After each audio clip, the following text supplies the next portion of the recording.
Get right to the heart of this issue of the House potentially impeaching President Trump. Let's talk about the constitutional basis of impeachment. What is the necessary threshold to even do that? Well, the framers were very careful. They did not want to have a British government where you can have the government fall if you don't have a majority support in the parliament. And there was a big debate. And one of the framers said, why don't we just say maladministration in office? And they turned that down. And instead, they added the terms treason, bribery, or other high crimes and misdemeanors. And I think you have to take the Constitution literally. It requires a crime, a serious crime, a high crime, not the kind of crime that Bill Clinton was accused of committing. That was a low crime. And there's a great story that illustrates that. When Hamilton was Secretary of the Treasury, he was seduced by a woman into having an adulterous affair, a felony, serious felony. And then he had to pay extortion to keep it secret. But then the extortionist accused him of taking the money from the Treasury funds. That would have been a high crime. And so he had to write an essay denying that because he knew that if he had taken money from the Treasury, high crime, adultery, extortion, low crime, one is impeachable, the other is not. Hamilton wrote the Federalist Papers about impeachment. He ought to know about which he speaks. When Bill Clinton was impeached for the House back in 1998, it did not go well for the Republicans. They pushed it. They were able to get the impeachment articles passed. It went to the Senate and fell apart there, as would an impeachment against Donald Trump. And the very next week, Bill Clinton had the highest approval numbers of his career. Would the Democrats basically be doing Donald Trump a big favor by impeaching him? Well, they would not be doing the American public a favor. When the Clinton impeachment went forward, the stock market went down. America's credibility was hurt around the world. It hurts America when you violate the Constitution and put partisan politics over the constitutional mandates. Would it help Trump? Probably it would. It would probably solidify his base. It would be a very stupid thing to do. Look, the Democrats have a problem. They have a group of extreme radical leftists who are elected in small districts that are very radical in terms of their composition, but they don't reflect the typical American voter.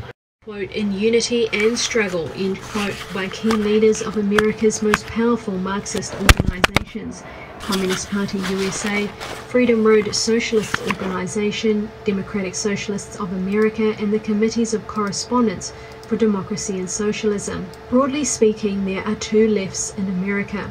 One side is the anti-democratic party left, which consists of the Revolutionary Communist Party, Socialist Alternative, Socialist Party USA, Party for Socialism and Liberation, Party of Communists USA, and so on. On the other side are the groups willing to work inside the Democratic Party, that is, those organizations signing on to the strategy outlined earlier. These organizations are not to be underestimated. Separately, all these groups are dangerous. Together, they spell potential disaster. For example, Communist Party USA claims about 5,000 members, but its support base is much wider.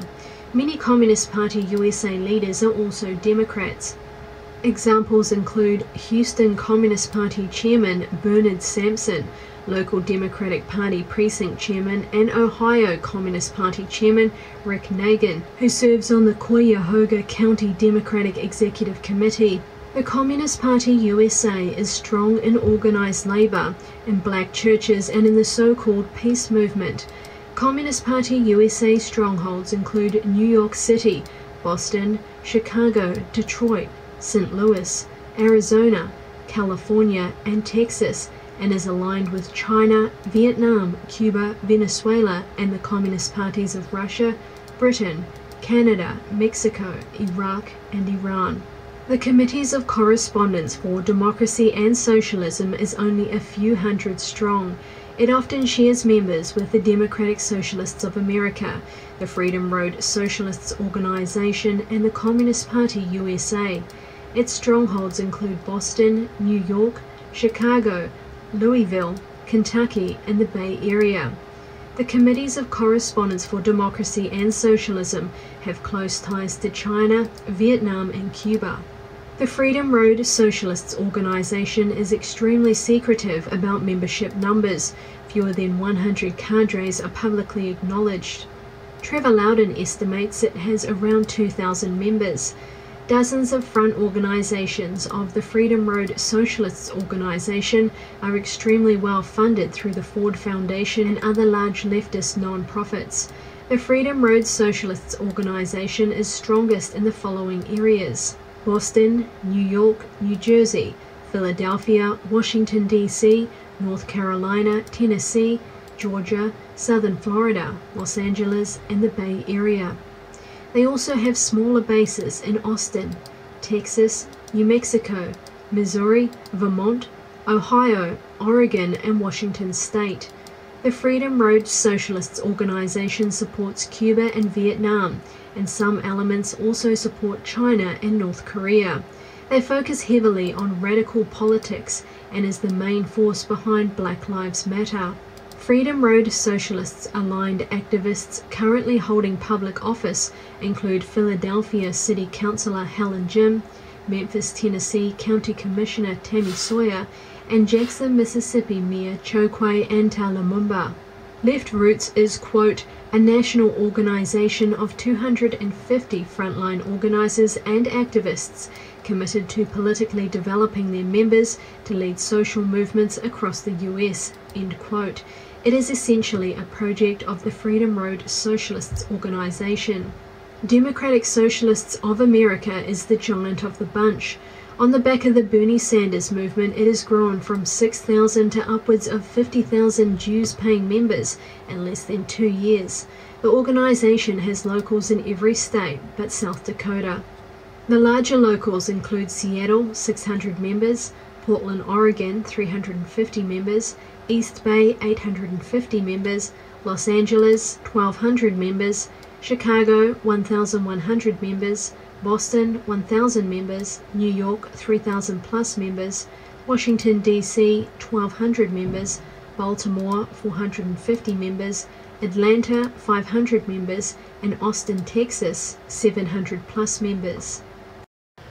No, I've got more. All right, well, while she is calling out the POTUS, it appears that Representative Ilhan Omar is calling out Lindsey Graham. Check this out. Now, listen carefully because I sped this up to avoid copyright because it's CNN and also because it's a little funny. Check it out. And he's made not only a 180 turnaround, but a 360 turnaround. Which, by the way, would mean he's facing the same way. He is somehow compromised to no longer stand up for the truth. But that's quite a charge to make. You say you're pretty sure. Based on what evidence? What facts? That's a remarkable comment to make about a sitting U.S. senator.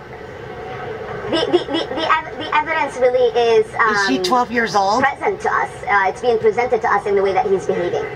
But that's not evidence. That's your opinion. Oh, ladies and gentlemen, these are people that run things. All right, we're over here. I think the three-letter agency people are in a world of trouble here. FBI, the CIA folks, Brennan, I believe there's been a massive paper trail. And just let me show this to you. Think about this one date. This is a pivotal date, July 27, 2017. A bunch of things happened on that date, right? Bob Mueller finds out in July 27, 2017 from IG Michael Horowitz that the Peter Strzok text that they have them. In other words, the whole scheme's been exposed. Bob Mueller knows it. The IG tells Bob Mueller they have the text. You know what happens on that same day? That James Baker story being under criminal investigation was broken a long time ago by John Solomon in an article at Circa. You know what also happens on that day, Sean? Papadopoulos is picked up at the airport, and the day before, Manafort's house is hit. What does that tell you? That tells you Mueller knows this whole thing is a scheme. The texts give the whole scheme up from Peter Strzok, and he's trying to shut everybody up by locking up Papadopoulos, Manafort, and they got afraid about that Baker story under criminal investigation. All on the same day. You guys can look it up. July 27, 2017. That's when the fuse was lit on this. Can you tell us, Anthony, the evidence? I know that in the report you say that you have two law enforcement sources who tell you that they have seen evidence, texts, emails, a cache of other documents, maybe transcripts with other witnesses in Trump organization that Donald Trump pressured Michael Cohen to lie. He suborned perjury. Have you seen any of that other corroborating evidence? No, I've not seen it personally, but the folks that we've talked to, the two officials that we've spoken to, are fully 100% read in to that aspect of the special counsel's investigation. Can you explain in greater detail the types of evidence that they say they have? What led them to ask Michael Cohen about this? Sure, they have been working the sort of Trump-Moscow Tower portion of this investigation. Our sources have before Mueller, and so they had access to a number of different the tower that was never built, the deal that never went through. FBI 302 reports, which are interview reports, and so that stuff was sort of compiled as they began to look at who the players were speaking with, how those negotiations went, who all from the Trump organization and outside the organization were involved in getting that tower set up. They began to compile this evidence before Michael Cohen decided to cooperate and to speak with the special counsel, and then it's our understanding that they presented this to him or began asking questions based off of it. Then he acknowledged in his interview, yes, indeed, I was directed by the president. We don't know at this point, and our sources haven't told us how exactly that directive was handed down. Was it in person, on the telephone? We're not clear, but it is our understanding that this is rock solid information developed over the course of a long period of time, and then Michael was used to sort of, I guess, confirm it. Michael, Anthony, the evidence. I know that in the report you said that you have two law enforcement sources who tell you that they have seen evidence, texts, emails, a cache of other documents, maybe transcripts with other witnesses in Trump organization that Donald Trump pressured Michael Cohen to lie. He suborned perjury. Have you seen any of that other corroborating evidence? No. Yes, you do so. So will you commit, if confirmed, to both seeking and following the advice of the department's career ethics officials on whether you must recuse from the special counsel's investigation? I will seek the advice of the career ethics personnel, but under the regulations, I make the decision as the head of the agency as to my own recusal.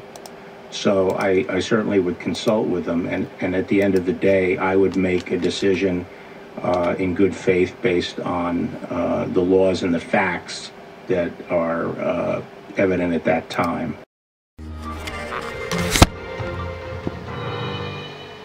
In response to a question that Senator Ernst asked, you mentioned that we need barriers across the border to deal with drug trafficking.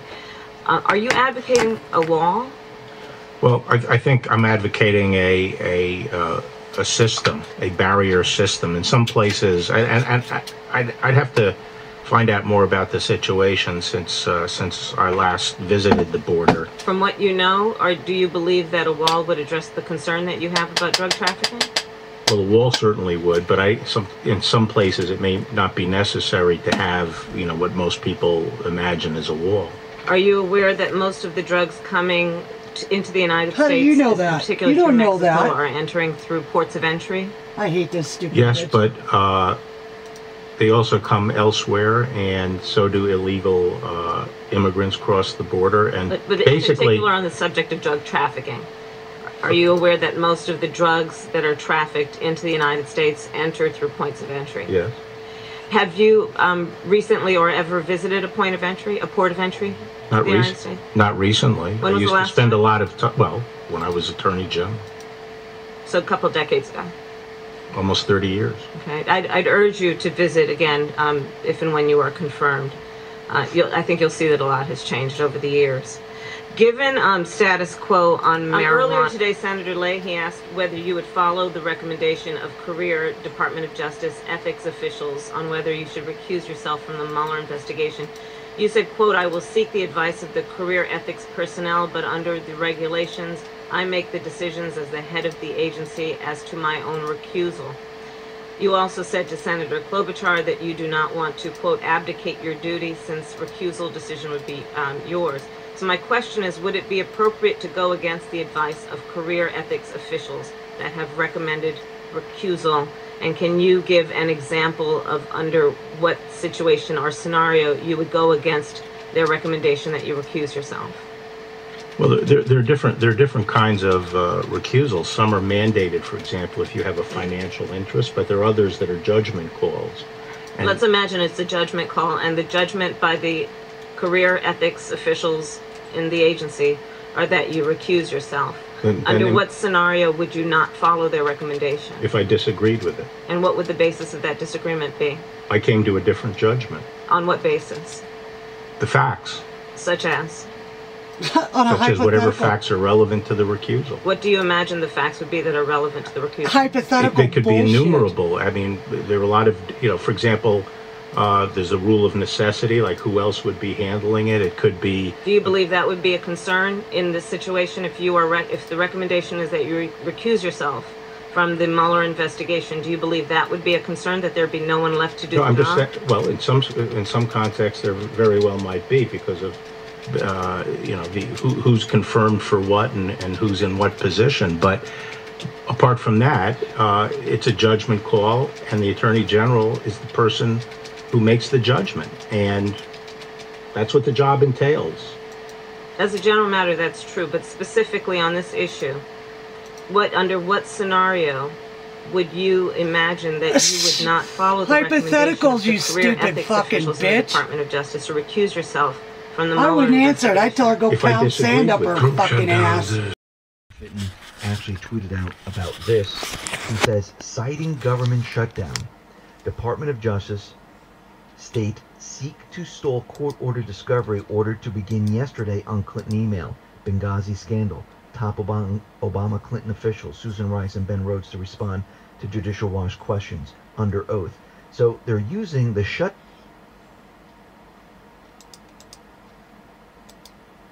is on the case and suing in federal court for Bruce Orr Fusion GPS records. Tom Fitton then tweets out and asks Adam Schiff the following. Will Representative Adam Schiff admit his false information about his party's dossier targeting at real Donald Trump? I mean, is he ever going to come out and say, yeah, this is fake? No, absolutely not. They never admit to any of their lies.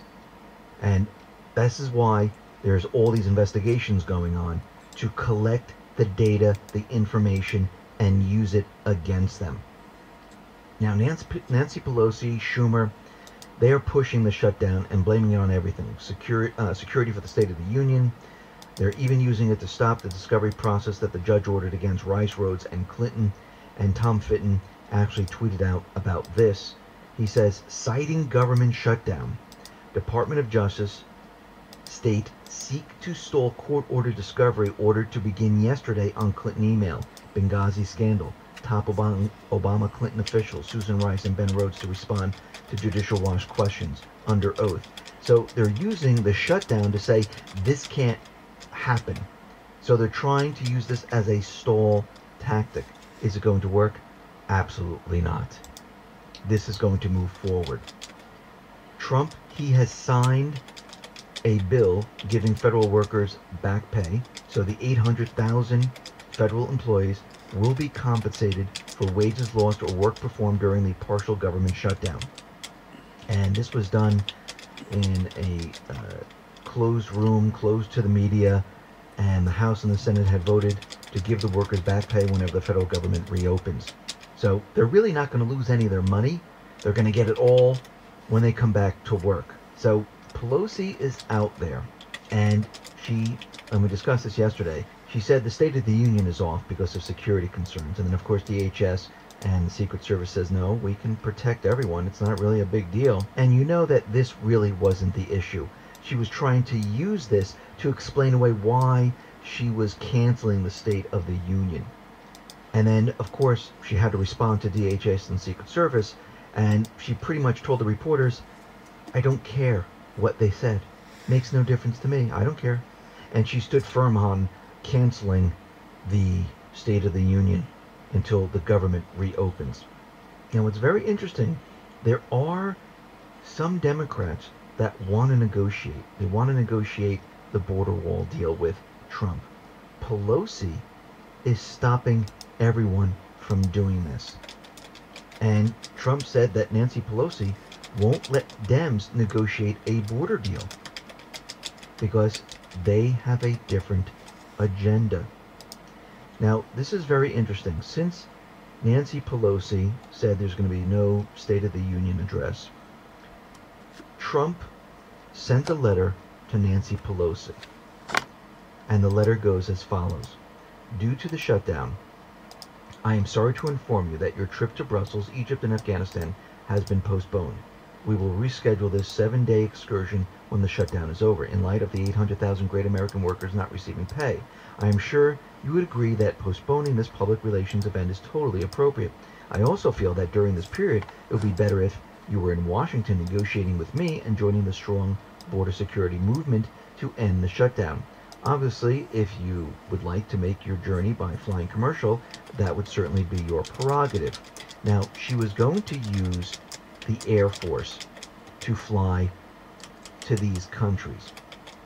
So Trump waited until they were all on board the bus, Nancy Pelosi, Adam Schiff, and the rest. He waited until they were driving to catch the plane. I think it was between 3 or 3:30. And he shut them down while they were all on the bus. Been a good time to Now take them to get them all. is just driving around. I think they're quite embarrassed, and they don't want the reporters to see them, and they don't want to talk to the reporters. Now, they can fly commercial. That's not a big deal. They just have to pay for it out of their own pockets, which most likely they might not do. Maybe they will. Who knows? But what's very interesting about all this is that Judicial Watch, back in July 21st of 2011, came across something very, very interesting. They uncovered documents detailing Pelosi's use of Air Force aircraft for her family in 2010. Let me read a portion of this. Judicial Watch, the public interest group that investigates and prosecutes government corruption, announced that it has obtained new documents from the United States Air Force detailing then House Speaker Nancy Pelosi's use of the United States Air Force aircraft in 2010. The records obtained through the Freedom of Information Act, which includes flight manifests, expense summaries, copies of receipts, and congressional correspondence, detail a number of trips made by Speaker Pelosi in 2010, including family members. And I believe that Trump waited for the exact moment because timing is everything. A junior of the Teamsters protesting with a group of other Teamster members, I suppose, in front of a Republican retreat in Washington. And I'm thinking to myself, doesn't this kind of explain everything? The answer is yes. He should be protesting in front of Nancy Pelosi's house.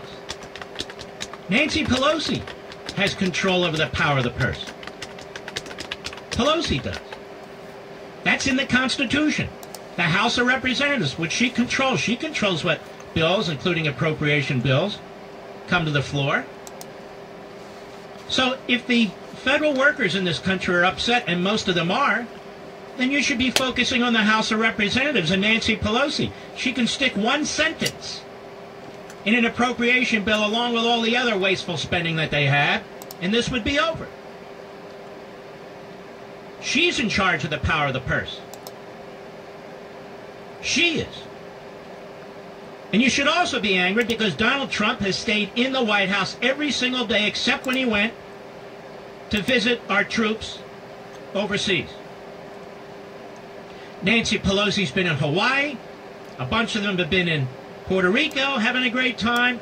Here they wanted to take a week off and go to Europe, but of course they were really very serious about our security, don't you know? Yeah. After slashing the United States military for years under Obama. After fighting every single significant weapon system for the last half century. Yep. Now they're concerned about the troops, you see. No, they want to go to Belgium. To undermine the president. Egypt, Afghanistan. Yeah, to undermine the president. Like Kerry did. And it's really typical, appalling, to watch how the media play this and attack the president. How can you attack the president? He's just reacting. But I also think I think the president should not have a rally. Nope. In lieu of a State of the Union. I understand that all the Do public it from the commentators do now it from on the TV and radio, do it that's from the what they're Oval saying, Office. because that's what the White House is thinking. They're trying to get ahead of it and tell you they made a prediction or credit themselves for it. I don't care. I don't think that's the way it ought to roll. It might, and fine.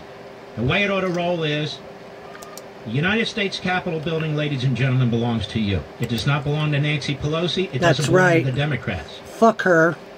And the President of the United States is going to give a speech to the nation whether Pelosi likes it or not.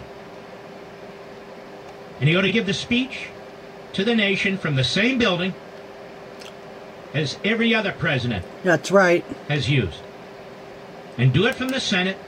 Explain that it's perfectly safe and secure there. Call her out in a very statesmanlike way and explain what he's having to deal with. If he goes out in the country in Kansas or Wyoming or Montana or whatever it is, it kind of loses its appeal, its environment and its appeal as far as I'm concerned. The American people need to know what's going on, that it's not just another rally of supporters. Now, I understand the populists believe that. I'm telling you, he can do that later, the day after, a week after, whatever it is. No, he should be there. The Supreme Court should be there. The head of all the military branches should be there. That's right. All the Republicans should be there. The Democrats who want to be there should be there.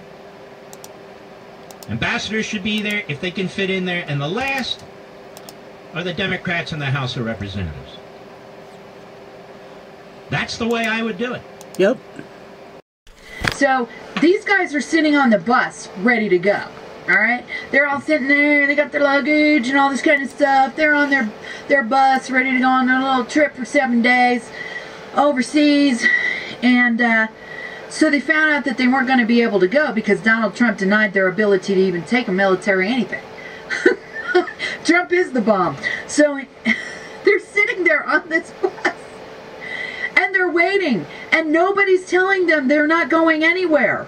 Nobody's even informed them of this letter. Is it because they were too scared to say, excuse me, your trip has been canceled? You might want to talk to Nancy Pelosi about that one. I don't know.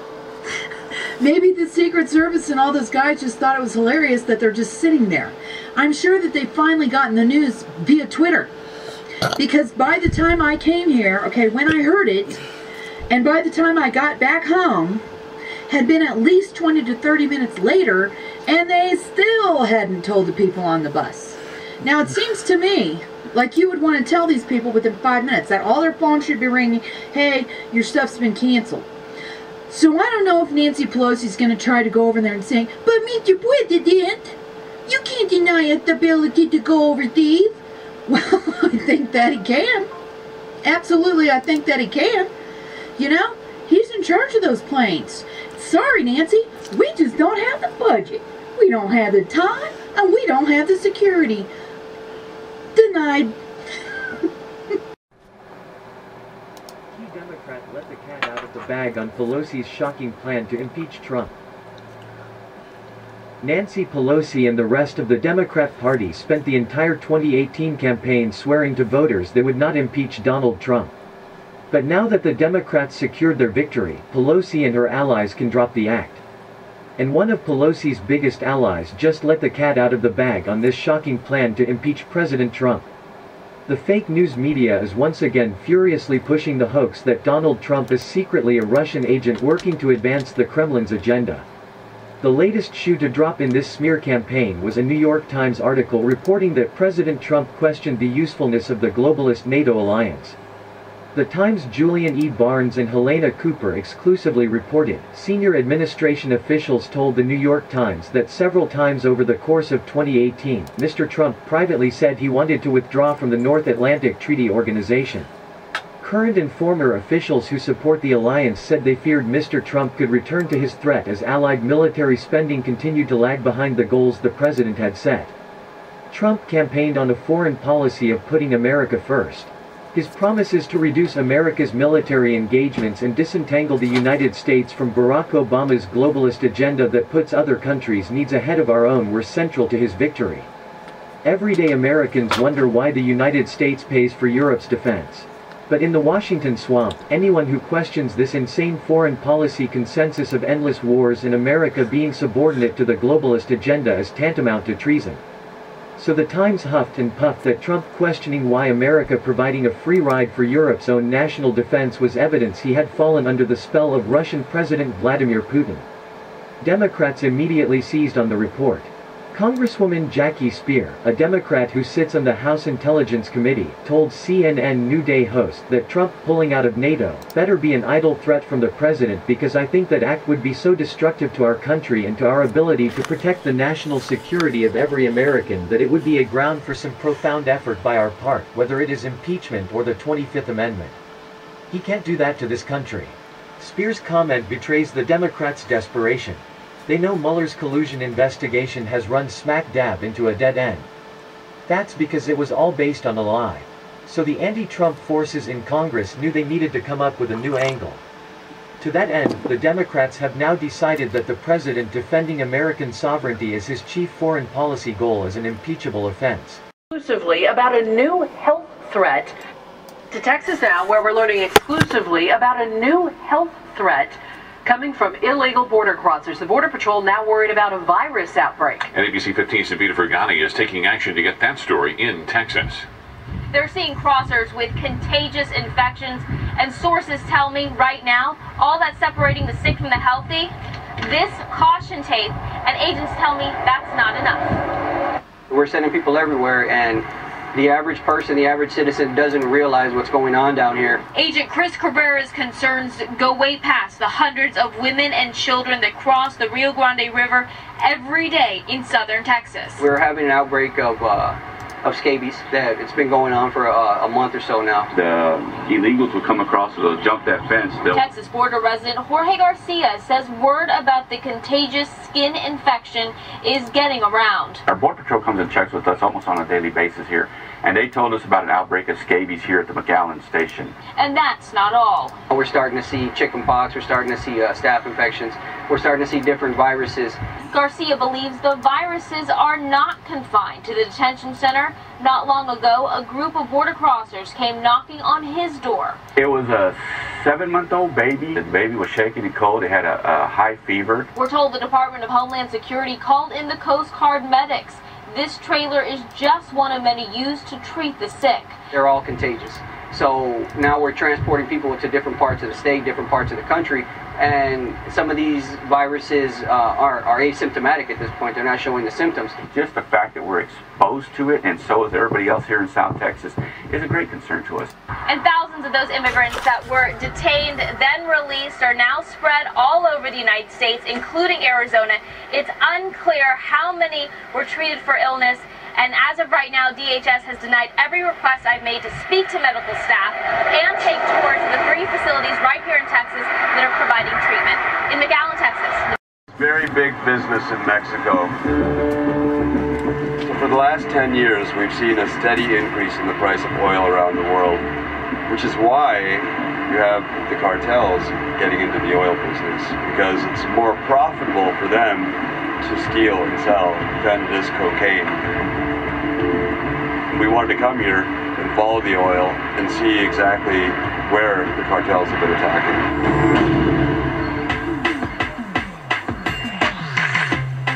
Crude oil is Mexico's #1 export, and the United States is its biggest customer. That sounds like good news for Mexico, but in some ways, it's a problem. Since the nationalization of the petroleum industry in the 1930s, oil has been the lifeblood of the Mexican economy. In fact, the state-owned oil company Pemex provides about 1/3 of the tax revenues that the government uses to pay for everything from welfare programs to their own salaries. And now, the drug cartels that have already destabilized the country with their bloody ongoing war with the government are stealing its oil. Pemex has reported a 1,548% increase in illegal siphoning from its pipeline since the year 2000, creating a multi-million-dollar underground industry. With up to 10,000 barrels of oil being stolen every day, we headed to the border town of Reynosa to get a closer look at the cartel's newest enterprise. Thanks to the presence of warring cartels, Reynosa has become a place where having army escorts is essential. So we met up with the military unit assigned to protect the Pemex employees who have to inspect the company's pipelines in one of the most dangerous places in Mexico.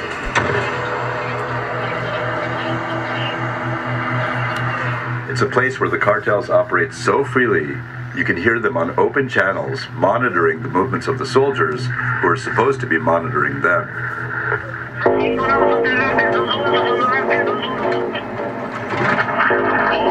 Two fast ones, two hard ones, and one seal.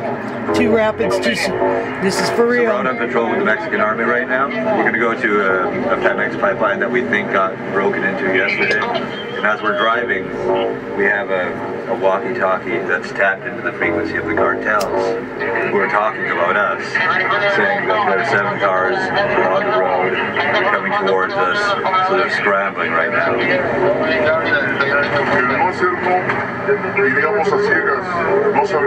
If we didn't go in and if we didn't go in and listen to what they were saying, we'd never know it and they'd hit us. Cartels armed to the teeth.